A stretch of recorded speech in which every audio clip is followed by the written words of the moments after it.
The elevator doors opened at 7:54 a.m., and Carolyn Holt stepped out like a verdict. She wore a charcoal blazer over a white silk blouse, her dark blonde hair pulled back so tightly it looked carved.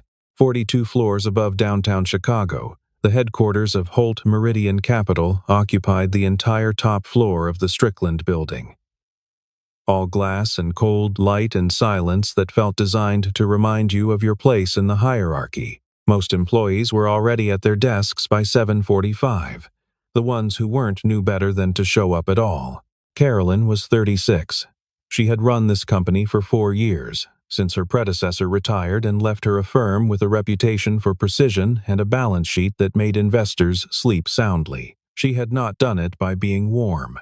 She had done it by being correct, by making decisions before others had finished framing the question, by treating the workday as a machine that either ran perfectly or didn't run at all. Her assistant, Priya, met her at the glass doors with a tablet and a coffee. Morning. You have the Meridian West review at 9. Boardroom is set. Henderson's team confirmed. All 12 are present. The Lakeview numbers? On your desk. Good. Carolyn took the coffee and kept walking. She had not smiled yet. She rarely did before 10. The department heads cleared a path without thinking about it. They had learned, over 4 years, that Carolyn Holt moved through space differently than other people, not because she was cruel, though some would have used that word, but because she existed on a frequency tuned to outcome. She saw what was there, not what might be. She heard what was said, not what was meant. Nuance, she believed, was what people hid behind when they couldn't deliver. There was one rule she enforced without exception, above all others.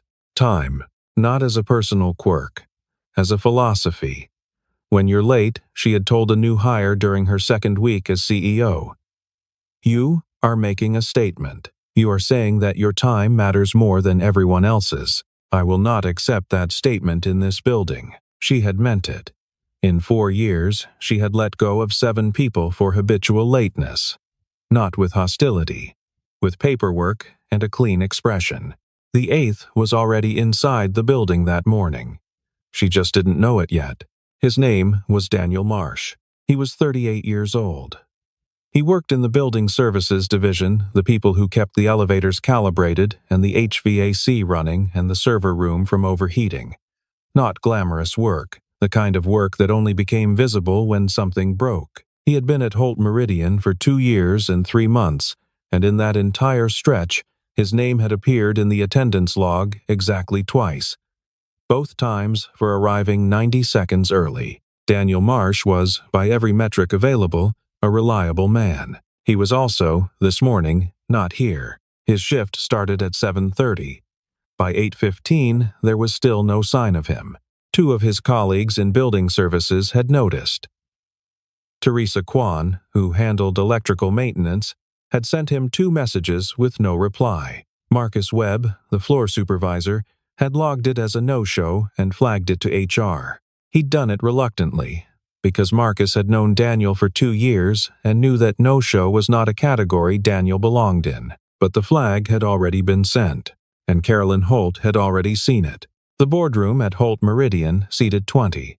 For the Meridian West review, 12 chairs were filled by department heads and senior analysts. The 13th chair, the one closest to the door, was for the facilities liaison, whose job was to confirm that all building systems were cleared for the infrastructure upgrade discussion happening that morning. That chair was empty. Carolyn noticed it the moment she walked in at 8:58. She set her folder on the table and looked at Priya, who stood near the door. "Where is Marsh?" "Not in the building yet, Miss Holt." "Badge hasn't scanned." "Who called him?" "Marcus Webb called twice." No answer. The room was very quiet. 12 people looked at their hands, or their screens, or a point on the wall that wasn't Carolyn's face. She sat down. She opened her folder. She ran the meeting without him, pulling the facilities notes from the shared drive and delivering them herself. It was not difficult. It was not even particularly inconvenient. But it was wrong, and Carolyn Holt felt wrongness the way other people felt temperature immediately, physically, before it could be reasoned away. By 9:45, the meeting was wrapping up. The door behind her opened. She did not turn around immediately. She waited until she'd finished the sentence she was speaking, then set down her pen with a deliberateness that the room recognized and turned. Daniel Marsh was standing in the doorway. He was wearing the same gray facilities uniform he always wore, but the left sleeve was damp, and there was a streak of dried mud along the side of one boot. His hair was wet at the temples, despite the morning being dry. He was breathing the way a man breathes when he has been moving fast for a long time and is trying not to show it. His jaw was set, his eyes were not afraid, and that was perhaps the strangest thing about the moment, because everyone in that room was a little afraid of what came next. He was not. "Mr. Marsh," Carolyn said. Her voice was level, not loud. "Miss Holt." He stepped inside the room. "I know I'm late. I'm sorry." That was it. No explanation. No preamble. No reaching into his pocket for a doctor's note or a traffic report or a phone showing 3 missed calls. Just, "I'm sorry." One of the analysts coughed. Someone shifted in their chair. Carolyn looked at him for a long moment. She thought, briefly, of asking for an explanation. She had done it before. For other employees, offered them the courtesy of a hearing. But something about the plainness of his apology, the absence of any attempt to explain himself, felt like a choice. Like he had decided not to bother, and she interpreted that as a different kind of disrespect. "You were scheduled for this meeting," she said. "Your input was required. You did not call ahead. You did not send a message. You did not make any arrangement for your absence." She paused. "This is not the first conversation I've had about time in this building." "No," he said. "I know. Then you understand what comes next." He didn't answer. "You're terminated, Mr. Marsh. Effective immediately. Priya will handle the paperwork." She looked back down at her folder. "Thank you for your service to the company." The room was absolutely silent. Not the comfortable silence of a concluded argument, the held-breath silence of a room full of people watching something and not being able to look away. Daniel Marsh stood there for 3 seconds. Then he nodded once, turned, and walked out. He didn't slam the door. He barely made a sound. He had a locker in the basement, a small gray metal one between the electrical panel and the emergency equipment cabinet, marked with a piece of masking tape that said Marsh in black marker. He had put that tape there himself on his first week because the numbering system on the lockers had been confusing, and he hadn't wanted anyone else's things to end up on his shelf. Small things like that. They were everywhere, once you knew to look. He opened it without hurrying. Inside, a canvas backpack, gray and worn at both straps. A change of shoes, a paperback, a small, framed photograph he'd kept in there since he started, not on his desk, because he didn't have a desk, but here, where he could see it before the shift started if he wanted to. The photograph was of a girl with his same dark eyes, maybe 6 or 7 in the picture, laughing at something off camera. She was missing one of her front teeth. She was the kind of laughing that made your whole face hurt. He put the photograph in the backpack first, then the paperback, then the extra shoes. Teresa Kwan found him before he zipped it shut. She came down the basement stairs quickly, looking like she'd half run from somewhere. "Daniel." She stopped when she saw his face. She did it. "It's fine." "It's not fine."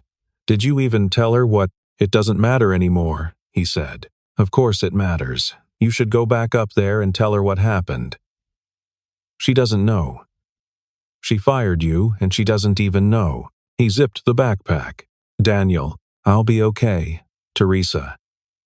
He turned to look at her, and whatever she saw in his face made her stop arguing.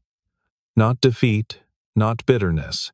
Something quieter and more resolved than either of those things.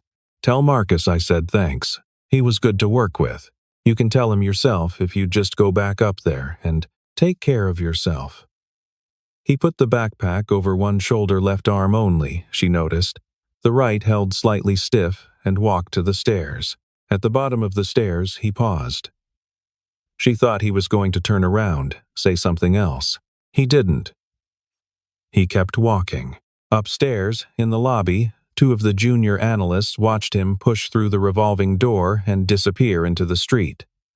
One of them said something low and dismissive to the other. The other laughed. Neither of them knew what they were laughing at. Carolyn was at her desk by 10:15, working through the Lakeview numbers with a red pen and the focus of someone trying to outrun a feeling she hadn't named yet. The feeling was small.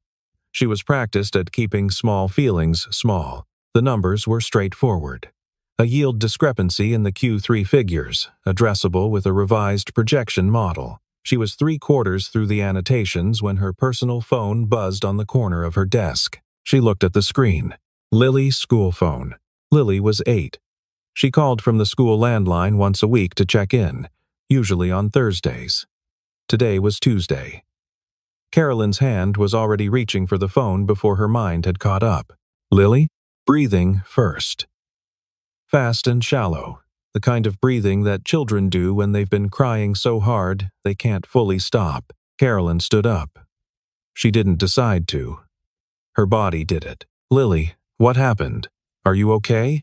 I'm okay. A breath. I'm at school now. Mrs. Partridge is sitting with me. But Mom, I need to tell you something. Tell me. This morning. When I was walking from the drop-off, you know how I walk down the side path because it's shorter? Carolyn closed her eyes for half a second. She had told Lily twice to use the main entrance. Lily preferred the side path. She had not pushed harder because the neighborhood was safe and the school was 2 blocks from their building. Yes, she said. I know the path. There was a man. He was, I don't know. He was just there. And he was looking at me weird. And then he started walking the same way I was walking, and he was getting closer, and I tried to walk faster, but Lily's voice broke. He grabbed my arm. Mom. He grabbed it really hard. The room went very still. And then, Lily said, and her voice had changed, quieter now, something underneath the fear that Carolyn couldn't name immediately, something like awe, and then this other man came, out of nowhere. He was big, and he put himself between us. And the bad man tried to push him, and they were fighting, sort of. And the bad man hit him, and the man who helped me, he didn't go down.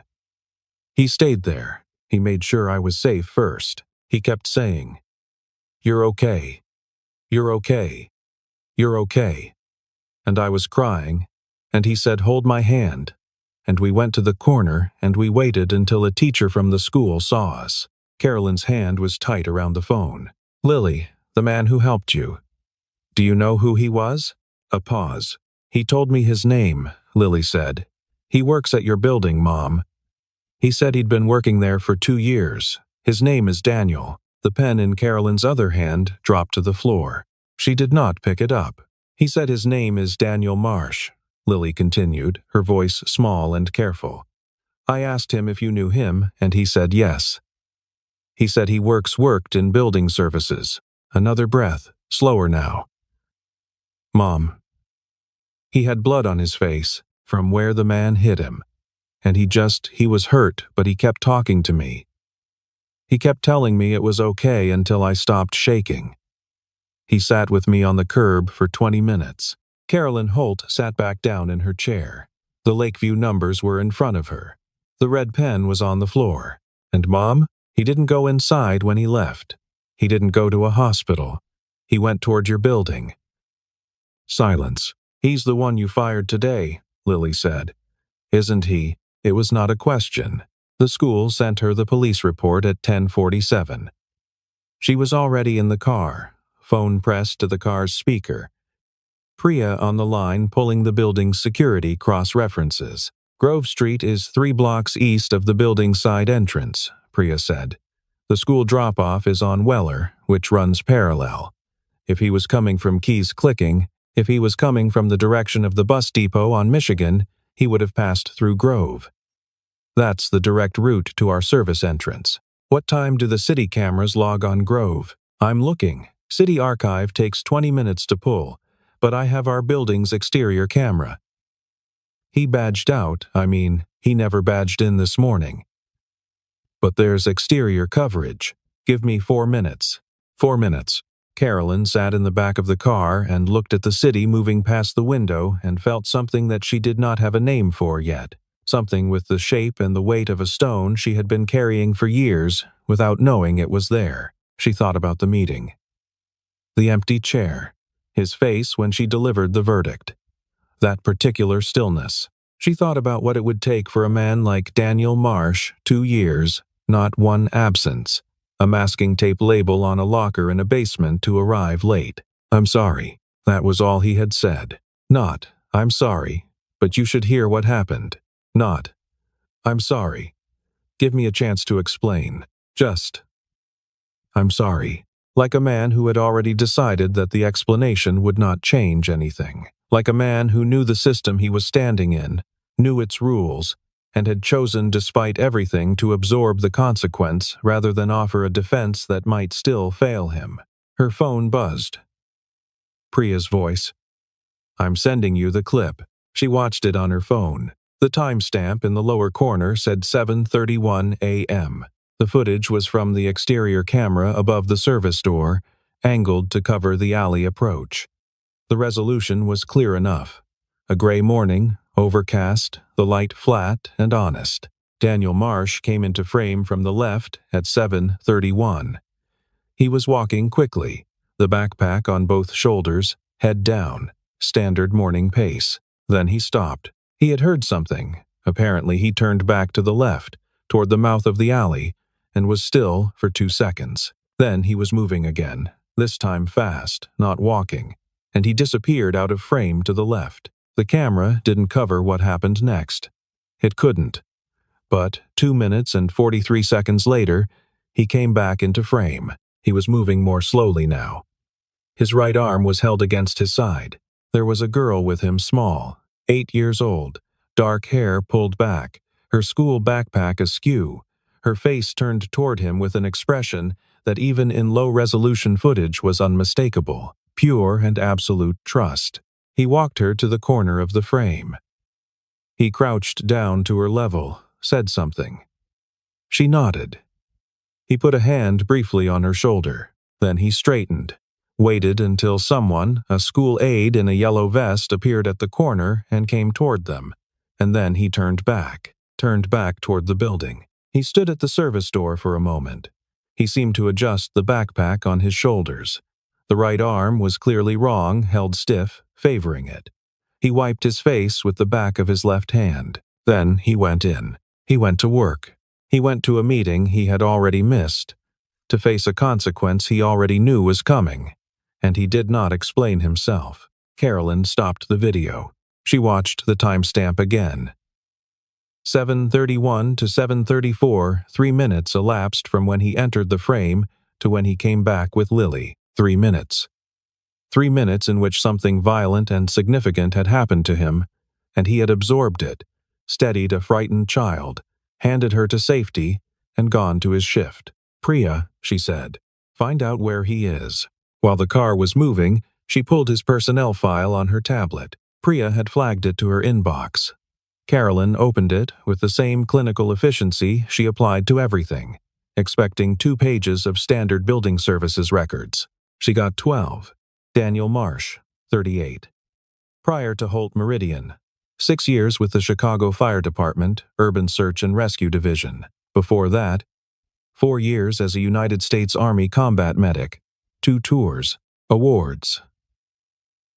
Army Commendation Medal, 2 citations for valor, 1 for actions taken in a non-combat emergency involving a collapsed structure and 3 civilian casualties that he had prevented from becoming 6.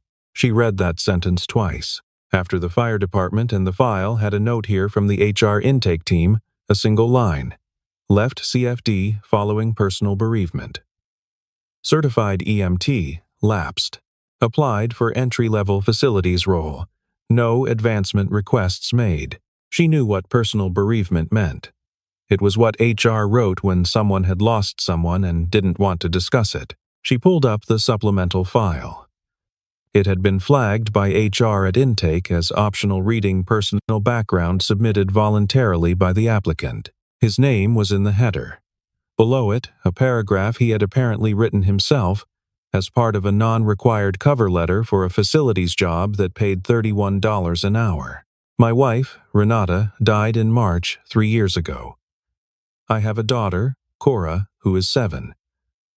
I left the fire department because I needed to be home before dark, and their shift structure made that impossible. I'm looking for a role where I can do work I know how to do, be reliable, and be home when my daughter needs me to be.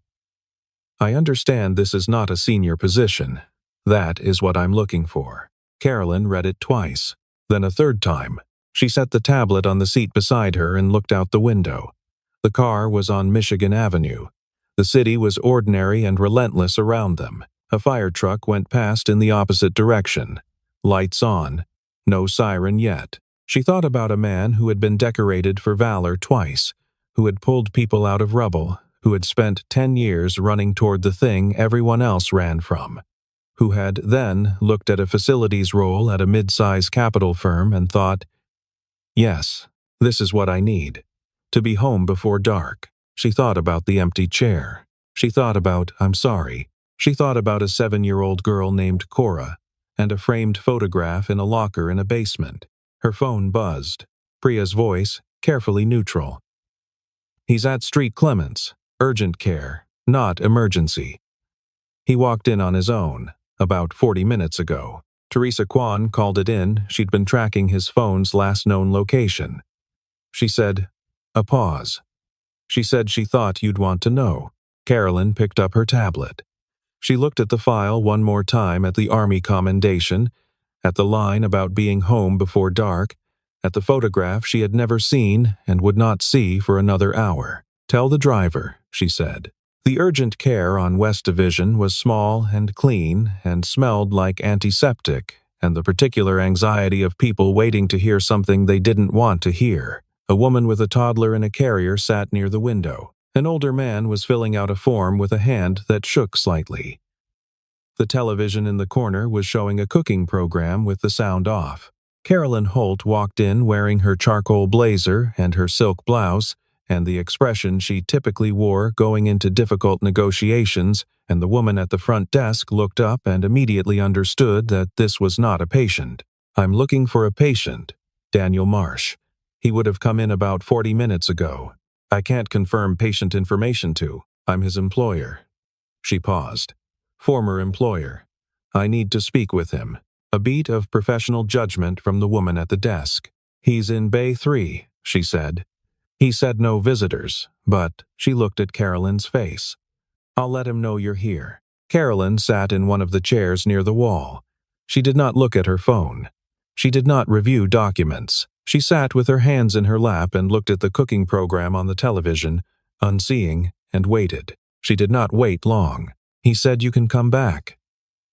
The woman at the desk was already moving. Bay 3. The curtain to Bay 3 was half open. A nurse, young, efficient, was finishing up a wrap on Daniel's right forearm. He was sitting on the examination table in his work pants and a hospital gown, his uniform shirt folded on the chair beside him. There was a narrow line of butterfly closures above his left eyebrow, and the bruising along his jaw was already coloring purple and deep red, blooming in the way that facial bruises did when the swelling was still building. He looked up when she came through the curtain. He did not look surprised. The nurse finished the wrap, said something to him in a low voice, and left without making eye contact with Carolyn. The silence lasted a moment. How did you know I was here? He asked. Teresa Kwan. Something moved across his face, not quite a smile. Good of her. Carolyn stood near the curtain. She was a woman who was precise in most things, who chose her words carefully and delivered them with the confidence of someone who expected them to land where she aimed. She stood there and found that no words were available. They were all wrong. Everything she could say was wrong in a different way. Daniel Marsh looked at his bandaged arm. 3 cracked ribs, he said, without being asked. Cracked, not broken. The forearm is a sprain. They're saying I'll be stiff for 2 weeks. He glanced up. The wrist is the one that makes it hard to type. Your daughter, Cora, is at school. She doesn't know any of this happened. I'd like to keep it that way for a little while longer, if I can. Carolyn opened her mouth, closed it. The man who grabbed the girl, Daniel said. Your daughter. I don't know who she is to you. For the record, she said her name was Lily and her mom worked in the building. I didn't know until just now that she was yours. Carolyn felt something behind her sternum that she did not have language for. He ran when a car turned onto the street, Daniel continued. He was about my size, but he had his hands free, and I had to keep one hand on the kid. So he tilted his head slightly, the gesture of a man discussing tactics with another professional. Factual. No editorializing. He got the ribs in before I could reposition. The forearm was from the last grab. He was going for the girl again. A pause. He didn't get her. No, Carolyn said. He didn't. She's a brave kid. She was scared, but she did exactly what I said. Stayed close. Didn't run. Smart. Carolyn sat down in the chair across from him, the one that had been left for visiting family. It was an odd sensation being a visitor, being the one who had come to this place to ask forgiveness rather than grant it. I watched the camera footage, she said. He didn't say anything. You went to work afterward. With 3 cracked ribs, I was late as it was. The simplicity of it hit her like something physical. She looked at the tile floor for a moment. Mr. Marsh, she said, why didn't you tell me what happened? He was quiet for a while, long enough that she thought he wasn't going to answer. Because it wouldn't have changed anything, he said. Or I didn't know if it would. And if it didn't, he stopped, started again. I've been in places where excuses were a currency. You traded them for time, for second chances, and I got tired of watching people spend them. I'd rather be the person who says I'm sorry and means it and takes what comes than the person who explains himself and waits to see if it's enough. Carolyn looked at him. That's either very principled, she said, or very exhausting. Both, he said. Mostly the second one. She stayed for 20 minutes. She said what she needed to say. She did not perform it. Not wrong in the technical sense of having made a decision without sufficient information, though that was true, but wrong in the more complete sense, the sense that she had looked at an empty chair and seen an offense against order rather than a gap that might have been filled with something she didn't know yet. He listened. He did not make it easy by nodding along or offering her absolution before she'd finished. When she was done, he said, You didn't know. I should have asked. Maybe.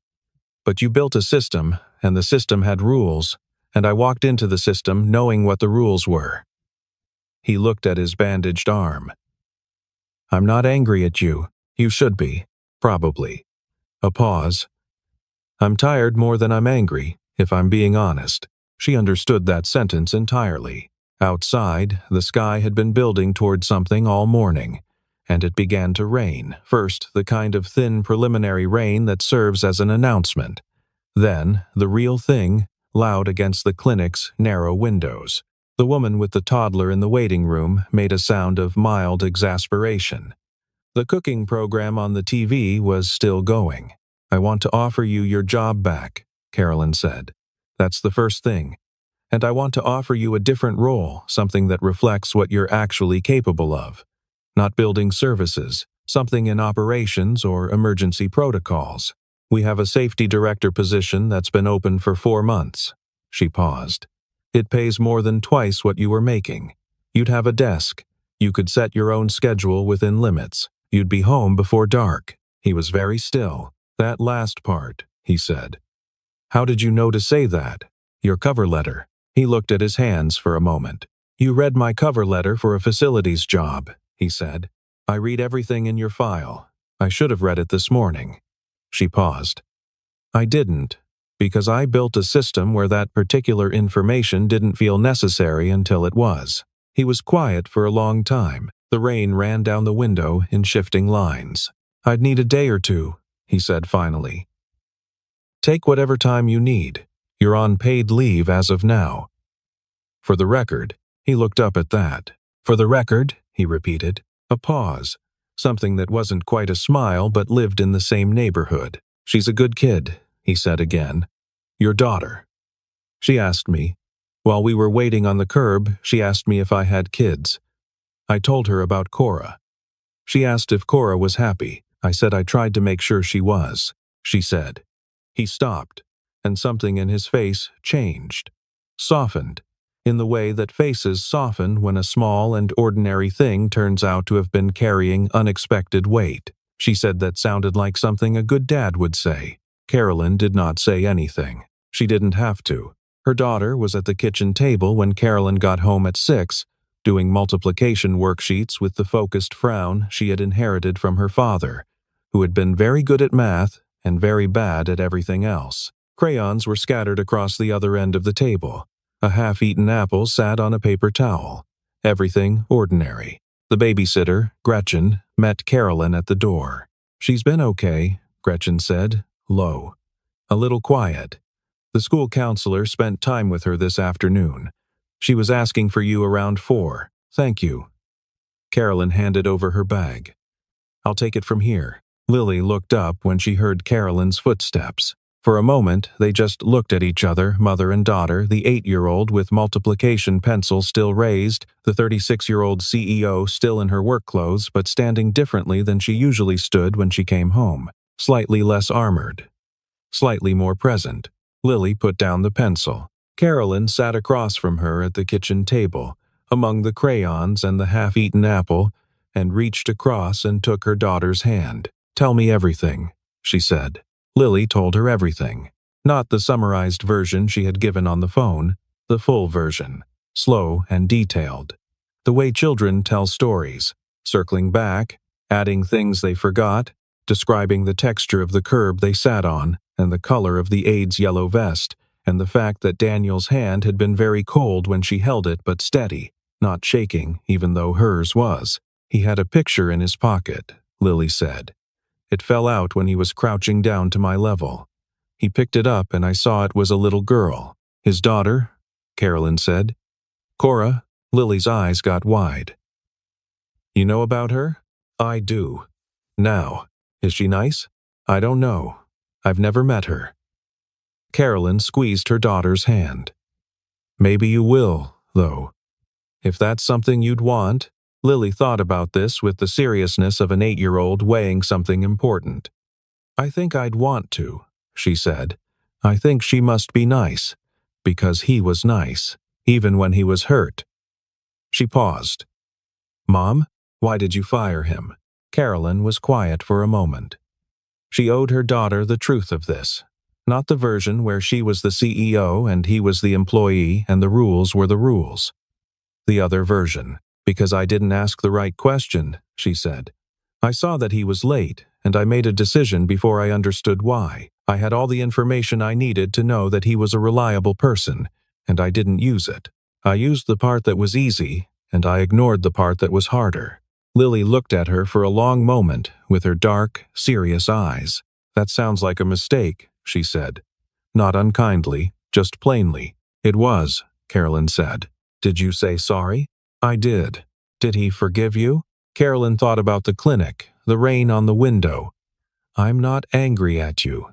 "I think so," she said. "But forgiveness isn't really the end of it. You still have to do the thing you should have done. The apology comes first, then the work." Lily absorbed this. "That sounds right," she said. Then, "He said I was brave." "You were. I didn't feel brave." "You never do," Carolyn said. "That's sort of what brave is." Daniel Marsh called at 9 the next morning. Carolyn was at her desk earlier than usual, which was very early. She had slept, but not deeply. The Lakeview numbers were done, the projections filed, the Meridian West review wrapped. The work had continued, as work did. The machine ran. "I've thought about it," he said, when she picked up. A pause. She heard something in the background, small, high-pitched, purposeful. A child's voice asking about cereal options. "Give me a minute," he said, away from the phone. And then, "The blue bowl, Cora, second shelf." A pause, then his voice returned. "Sorry, don't be. I'm going to accept the offer," he said. "The safety director role. Tell me, I'm not coming back because you apologized.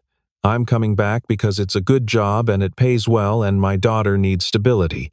And I've spent 2 years trying to rebuild something stable for her. That's the reason. A beat. The apology matters. I'm not dismissing it, but it's not what tipped the balance. Carolyn found that she respected this deeply. The precision of it. The refusal to let sentiment do the work that logic should do. Understood, she said, and I wanted in writing the schedule parameters. Home before 6, flexibility on school events. The standard coverage protocols apply for genuine emergencies, but the definition of emergency has to be reasonable. I'll have Priya draft it today. Good. Another pause. The child's voice again, louder now. Something about whether the dog on the cereal box was a real dog or a cartoon dog. It's a cartoon dog, Daniel said, away from the phone, with the patience of a man who has answered this question before. Carolyn almost smiled. One more thing, she said. I'd like to extend an invitation. Formally. My daughter asked if she could meet Cora. I want to be clear that there's no obligation, it's Lily asking, not me managing anything. She said. She paused. She said she thought Cora must be nice. Silence on the other end for a beat. Why does she think that? He asked. Because of you. The silence was different now. This weekend, he said finally. Cora likes the park on Maple. The one with the wooden castle thing. I know it.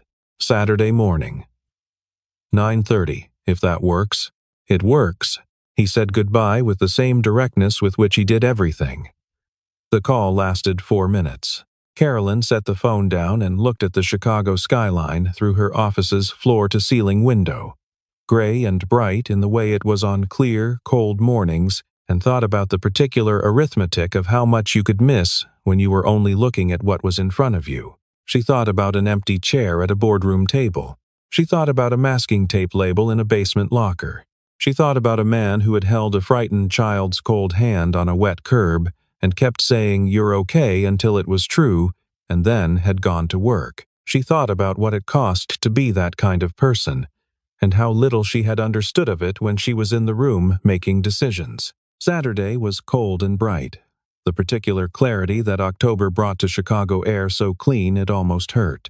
The lake throwing light all the way across the city. The park on Maple had a wooden castle structure near the south end, painted red and green, worn smooth at the handrails from years of small hands.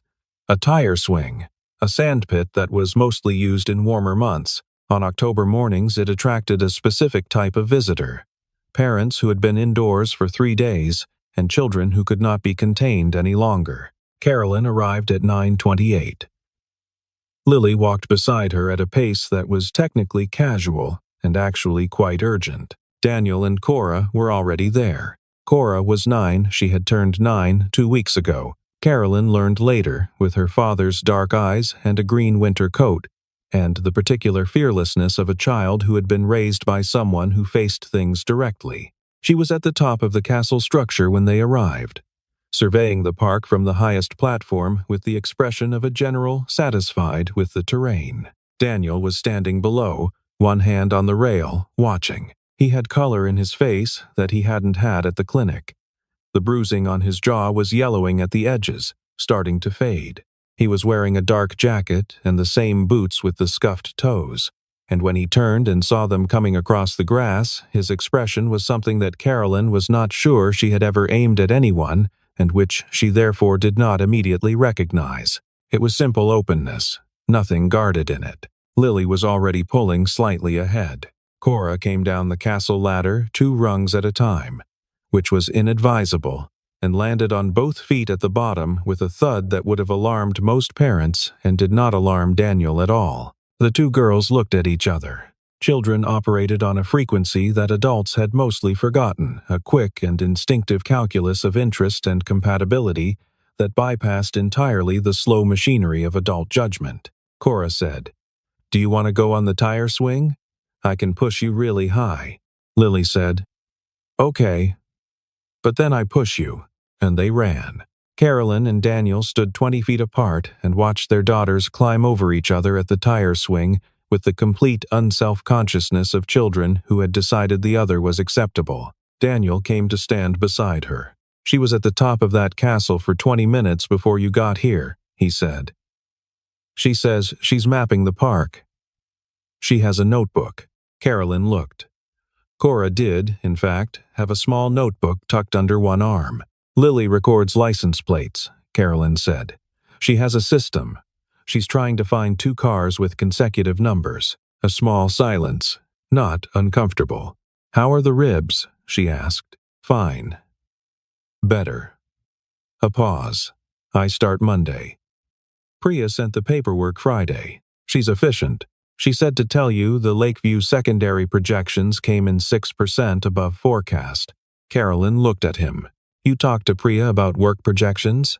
She called to confirm my badge protocol and mentioned it. She seemed pleased. She would be. Carolyn looked back at the girls, who were now both on the tire swing somehow, which did not seem structurally advisable. Priya is efficient and also mildly terrifying. I noticed, he said. I think we'll get along well. Lily was laughing. The sound of it carried across the park, that particular frequency of uncomplicated delight that 8-year-olds had access to in a way adults mostly didn't. Cora was laughing too. Carolyn watched them and felt something loosen in her chest that had been tight for a long time. Not all the way, not suddenly, but the beginning of loosening, the first crack in a structure she'd spent years reinforcing without examining whether it still needed to be so strong. She called you a hero, Carolyn said. Lily, on the phone, when she was describing what happened. Daniel was quiet for a moment. She was scared. People use that word when they're scared. She uses it now when she's not scared, too. Carolyn looked at him. She uses it the way she uses words she means. He looked at the girls on the swing. I just did what was in front of me, he said. What needed doing? I know, Carolyn said. That's the whole thing, isn't it? Knowing what needs doing and doing it without waiting to be acknowledged for it. A pause. I'm still learning that one, she said. It was, for Carolyn Holt, an unusual admission. She knew it. She made it anyway. Daniel looked at her, and his expression had that same quality she'd noticed at the clinic, that simple openness, unhurried. Nothing performed about it, and then he looked back at his daughter, who had now claimed the entire tire swing, and was spinning slowly with her notebook open and her green coat bright against the gray and gold of the October park. Cora, he called. She looked up. What's the reconnaissance report? Cora consulted her notebook with great seriousness. 2 squirrels on the north bench. 1 dog, medium-sized, probably a lab. The path behind the castle is muddy, but passable. She looked up. Conditions are good. Good to know, he said. Yeah. Can Lily stay for lunch after? He looked at Carolyn. Carolyn looked back. I don't see why not, she said. Cora returned to her notebook. Lily had acquired a stick from somewhere and was using it to investigate a particularly interesting piece of bark near the castle base. The tire swing moved slowly in the cold, bright air. It was, Carolyn thought, a very ordinary Saturday. The most ordinary possible Saturday. Grass and cold air and children and coffee cooling in a paper cup and the sounds of a park doing what parks do on October mornings. She had almost made it impossible. She was here now.